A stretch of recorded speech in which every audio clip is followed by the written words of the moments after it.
Hi, Professor Winiger and Sociology 305 students. I just wanted to thank you again for letting me come to your class. I found it really fun and really thought-provoking.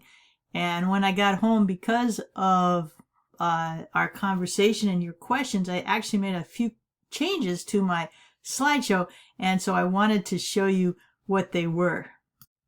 The first one was I added a fifth way to generate new ideas, and that is, of course, walk away for a minute. It's always great to, if you're stuck, to just walk away, and sometimes the ideas come just flooding in, as they did for me. As soon as I walked out of Bell Tower and got into my car, I thought about so many other things, so many other ways we could have refined those ideas of depression and religion. So always try that. It works for me often. Even sometimes I'll just go get a drink of water or go to the bathroom, and I'll come back and I'll have all kinds of new ideas for whatever problem or project I'm working on. So definitely try that. You know it, but try it. Just a reminder to try it. The next thing I changed in the slides were where I put Mind Your Life, I also put anecdote can lead to questions, because as we were struggling with that idea of religion and how to narrow it, and I wasn't coming up with anything either, and I was thinking, shoot, this is sociology, it's not my area of expertise. But then I realized I actually have a lot of experience with religion. I've been to church, I've talked with people, I've done different things, and so I actually have some ideas. They may not be academic ideas, but they can lead to a good academic question. So these were some of my ideas. So definitely anecdotes are a way to get ideas. Not a way to prove anything, but a way to get ideas. And so for an example, I know the printing is very small, but for an example, we were talking about how does religion affect depression and how could that idea be narrowed down.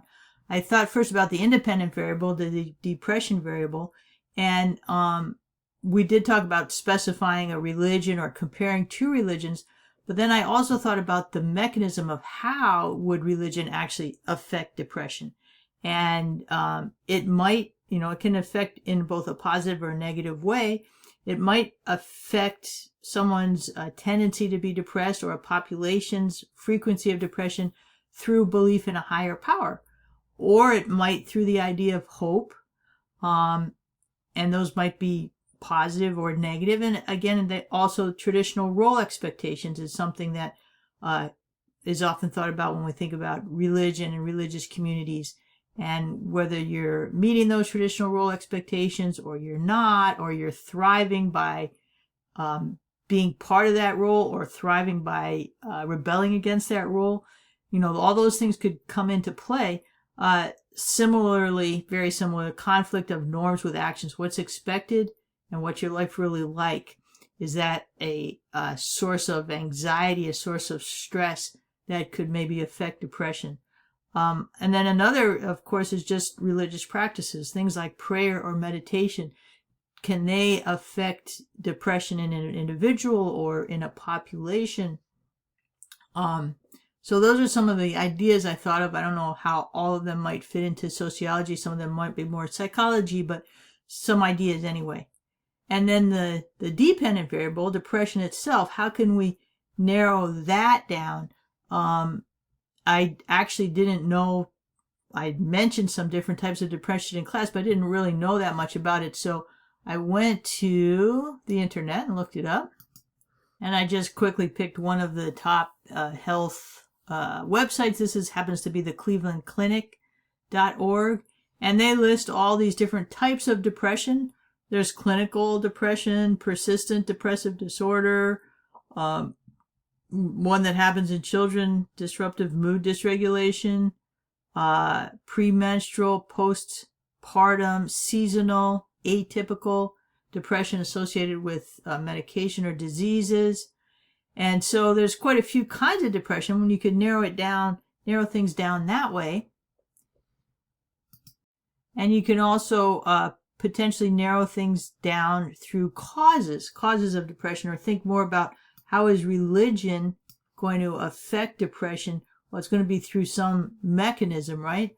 And of these different causes that the Cleveland Clinic has listed as for depression, probably religion would act through mediating stressful life events, right?